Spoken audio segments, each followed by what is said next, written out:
Dokter spesialis itu dilarang perawatan di salon. Loh, kenapa? Sekarang kalau mau ke klinik, mau buka klinik nggak usah pikir dah, nggak usah seperti saya lah. Iya, nggak usah galau-galau ya. Wah hebat kamu ya Rin, sudah punya klinik sendiri misalnya. Tapi justru waktu itu saya merasa ada hal yang salah. Mereka itu melihat profesi saya di salon itu seolah-olah merasa bahwa profesi yang tidak prestisius. Kegagalan bukan akhir dari segalanya, kesuksesan juga tidak selalu ada selamanya. Suka duka silih berganti, tapi kemauan dan juga keyakinan untuk terus melangkah itu yang harus dimiliki. Dan hari ini di Zero to Hero, spesial banget karena saya berkunjung ke Semarang untuk menemui wanita yang sangat spesial, Ibu Arini Prawono, yang merupakan pelopor dari perawatan kesehatan kecantikan yang ada di Indonesia. Hai Bu Arini. Hai Mary.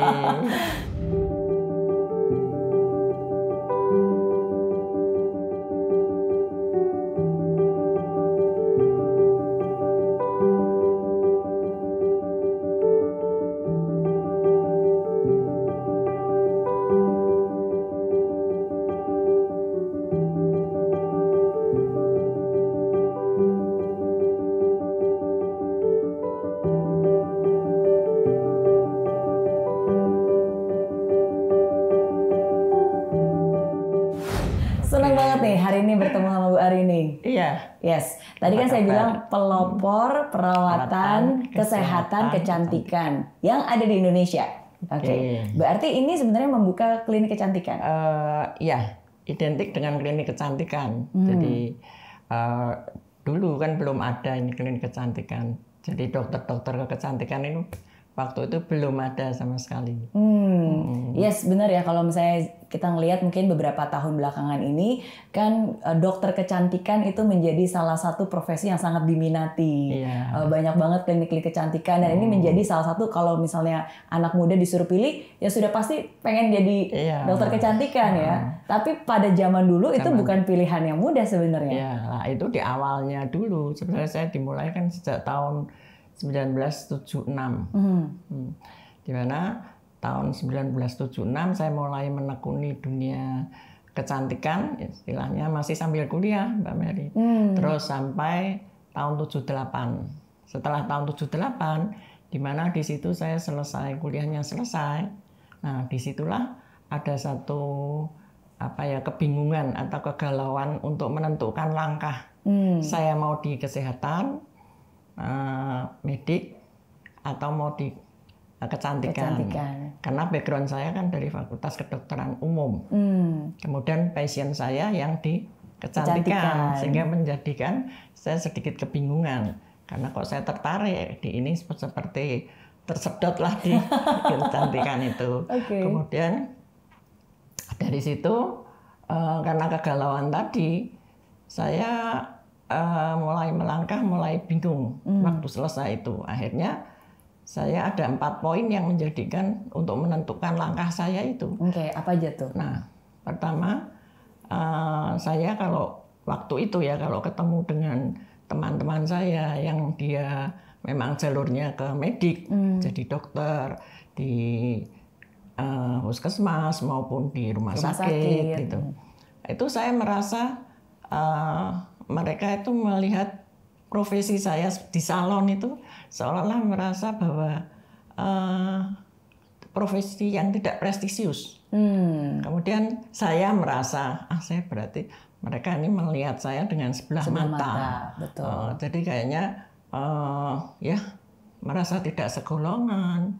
Artinya profesinya kan berbeda. Padahal sebenarnya sama-sama lulusan kedokteran. Tapi karena saya bukannya salon, itu kan orang seolah-olah salon begitu. Nah, awalnya itu saya menjadi bingung juga, apakah saya harus meneruskan ke dunia estetik, apakah ke medik murni gitu. Akhirnya yang kedua saya ketemu dengan seseorang, teman saya datang ke klinik mengantarkan istrinya waktu itu, istrinya perawatan. Terus teman saya ini mengatakan, tuh sayang Torin, kamu kok nggak di jalur medik, apa kalau enggak ya kamu ngambil spesialis SPKK dong, spesialis kulit. Itu. Nah ini waktu itu seperti itu. Dan akhirnya terpengaruh nggak kata-kata seperti itu? Nah itu menjadi pikiran saya. Saya jadi sedih. Berarti saya melangkah yang salah dong. Iya. Jalur saya ini salah. Kalau memang saya benar dan merasa disetujui oleh semua orang, pasti akan mengatakan, wah hebat kamu ya Rin, sudah punya klinik sendiri misalnya. Tapi justru waktu itu saya merasa ada hal yang salah berarti karena orang melihat menyia-nyiakan sayang begitu. Padahal ada. Saya juga berpikir banyak setelah itu. Kalau saya SPKK, karena SPKK itu sebenarnya dokter spesialis penyakit kulit dan kelamin saat itu, sehingga saya kan nggak mau ke sana, saya kan mau ke yang kecantikan, bukan ya betul. Sehingga oke lah. Nah, itu poin kedua. Membuat saya kebingungan. Iya. Terus berarti pernah galau juga ya berarti Bu Arni. Nah, terus pada yang ketiga, karena kebingungan, saya sampai di rumah, saya cerita sama orang tua saya. Kedua orang tua saya cerita banyak. Akhirnya ayah saya ini mengatakan bahwa kamu di mana? Maksudnya kalau kuliah di mana itu tidak harus di bidangnya. Misalnya ada seorang misalnya hukum, kuliah di hukum, tidak harus jadi pengacara katanya. Kan bisa misalnya jadi dosen atau jadi apa, itu bisa. Oke, berarti orang tua saya cukup moderat, padahal biasa-biasa saja pendidikannya. Tapi ternyata bisa menerima itu. Kemudian ibu saya juga orang yang biasa-biasa saja di situ. Kamu kalau mau mengabdi itu dimanapun tuh bisa. Pengabdian tuh dimana saja selama kamu berbuat sesuatu yang bermanfaat untuk orang banyak. Oke, berarti kedua orang tua saya memberikan saya merestui. Nah, itulah. Sehingga memang kebetulan saya hidup dari keluarga yang kan ayah saya toko obat. Sehingga sejak kecil itu toko obat di suatu kecamatan. Nah, di situ kan dokter tuh adanya 1 minggu sekali. Jadi seluruh sekecamatan sampai ke desa-desa pelosok itu semua kelurahan-kelurahan itu toko obat satu-satunya. Sehingga terbiasa kita ini melayani kebutuhan orang banyak. Jadi ada keluhan ada ini anak saya diare, anak apa. Nah, itu waktu itu seperti itu. Jadi mungkin juga terpengaruh itu sehingga waktu itu saya ngambil di Fakultas Kedokteran. Tapi luar biasa loh support dari orang tua. Karena kalau saya membayangkan misalnya ayah punya toko obat, terus di kecamatan yang sebenarnya dokter itu sangat jarang.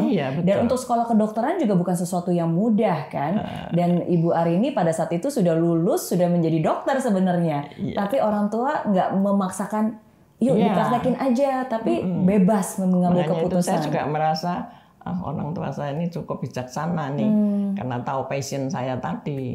Nah dari pertimbangan semua itu, sampainya di rumah saya merenung dari semua 4 poin tadi. Akhirnya secara imajiner gitu, saya ada suatu kekuatan bahwa hari ini kamu bisa, kamu mampu. Buatlah yang luar biasa ini seperti keyakinan diri saya. Toh kamu tidak ingin membuat suatu salon yang kacangan istilahnya, tapi buatlah yang beda dan istimewa istilahnya. Kalau sekarang inovatif ya istilahnya, kalau dulu istilahnya ya yang istimewa begitulah. Dan menggunakan segala macam pengetahuan, pengalaman dan diaplikasikan ke dunia salon kecantikan pada saat itu. Nah itu saat itu ya masih belum ada lah medik yang ke kecantikan, yaitu tadi kondisinya seperti itu. Tahun berapa berarti Bu Arini? Jadi itu antara 76, 78. Kebingungan tuh setelah selesai kuliah itu jadi bingung. Nah setelah itu, kalau boleh saya katakan, saya ibaratkan pada saat itu klinik kecantikan atau kesehatan kecantikan itu belum ada. Kalau saya ibaratkan sebagai masih seperti padang pasir, di mana saya menemukan satu oase. Yaitu harapan di situ ada sesuatu, yaitu oase kan sumber air di padang pasir itu. Nah tapi setelah sekian tahun kemudian tadi hamparan padang pasir itu sudah menjadi sawah yang menguning, yang siap dipanen. Yang siap dipanen, yang banyak diminati. Nah, silahkan sekarang generasi muda ini adalah yang jadi menjadi yang panen. Betul. Sekarang kalau mau ke klinik, mau buka klinik nggak usah pikir dah, nggak usah seperti saya lah. Iya, nggak usah galau-galau ya. Iya. Justru makan dari sejak SMA banyak orang yang memang cita-citanya pengen buka klinik kecantikan. Betul. Ya, tapi memang tidak mudah untuk menjadi seorang pelopor, seorang pionir ya, karena dibutuhkan visi dan juga keyakinan, tekad dan keberanian untuk melangkah. Betul. Karena kan Ibu Ari ini berarti membuka jalan. Ya kan? Berarti pada saat itu akhirnya dibukalah klinik yang namanya Karisma. Ya, pada waktu itu istilah klinik kecantikan kan belum ada. Jadi istilahnya salon kecantikan, salon perawatan kecantikan kulit. Ya. Jadi di awal tahun 1976 itulah mulai awalnya kan, sampai tahun 78 ya berkembang terus, dan akhirnya saya menekuni terus sepanjang itu.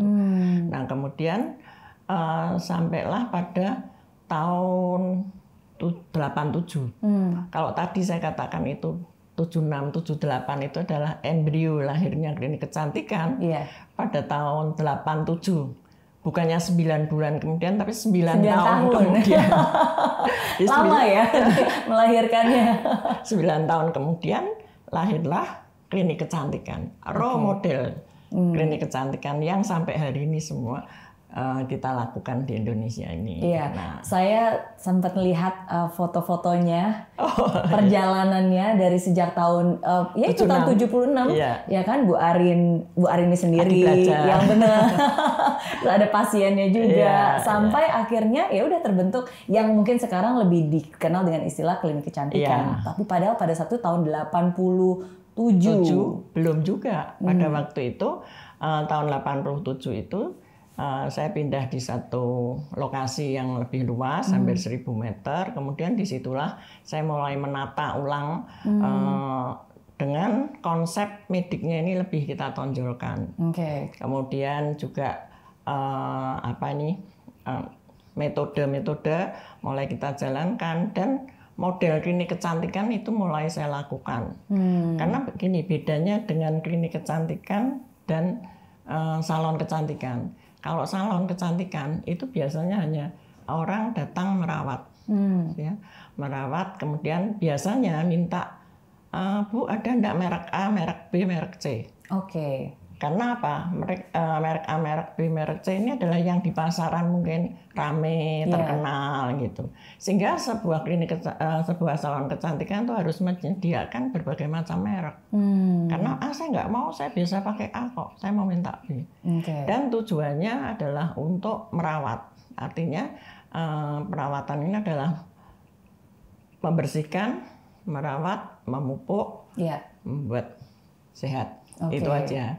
Nah kemudian kalau klinik kecantikan beda. Jadi orang datang kemudian didata pakai satu kartu yang kartu seperti kayak dokter ya, kayak gitu, kartu data riwayatnya, gimana namanya siapa, pernah pakai apa, itu sudah dimulai di tahun 87 itu, sehingga modelnya sudah model klinik kecantikan. Jadi wawancara, anamnesa, kemudian setelah diagnosa kita membuat planning perawatannya. Dan setiap orang berbeda berarti. Pasti. Kan, karena kan keadaannya kondisinya juga harus berbeda. Dianalisa dulu. Produk pun nggak boleh sama. Kalau yang nggak tahu ya semua dibuat sama semua. Nah kemudian satu lagi adalah biasanya orang datang tadi kan minta produk A, produk B.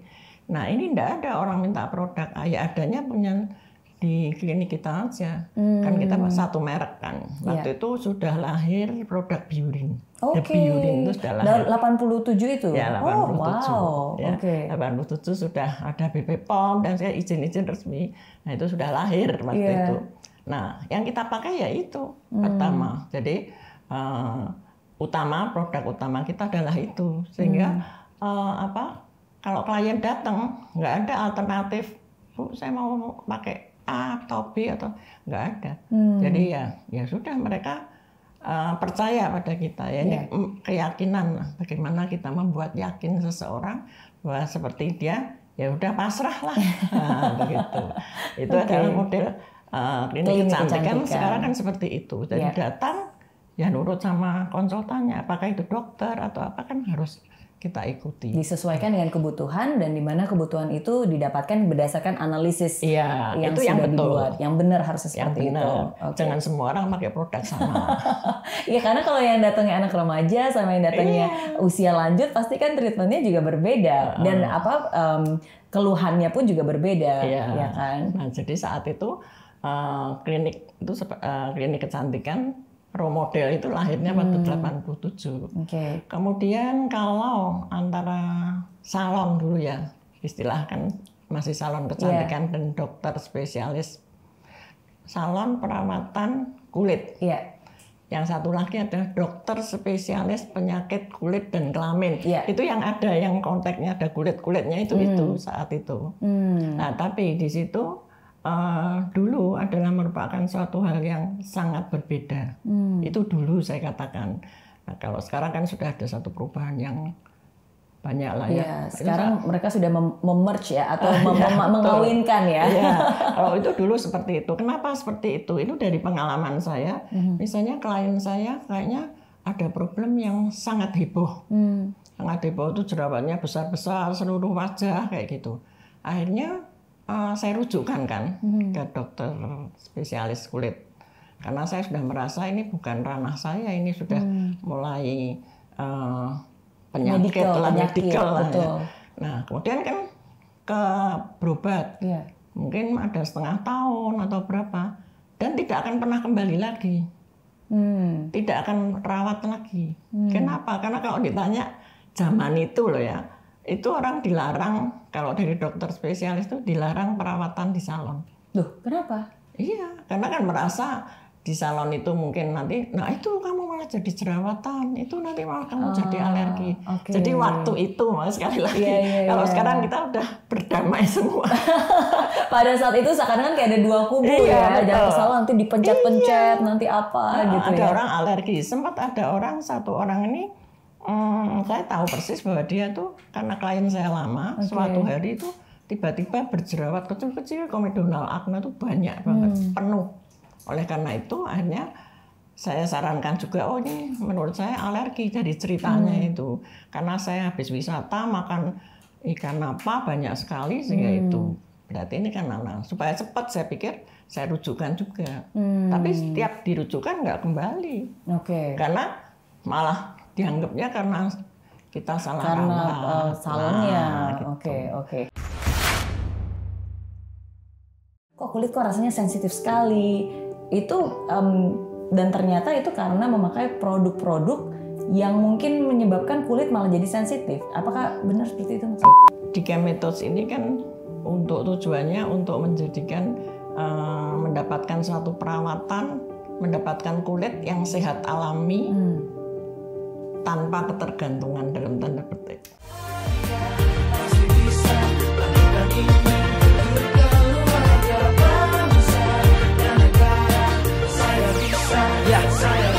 Laksana bumi tanpa hujan, hidup tanpa tujuan, kering dan mati tanpa hijaunya tumbuhan. Demikian kalau mimpi tak kunjung terjadi.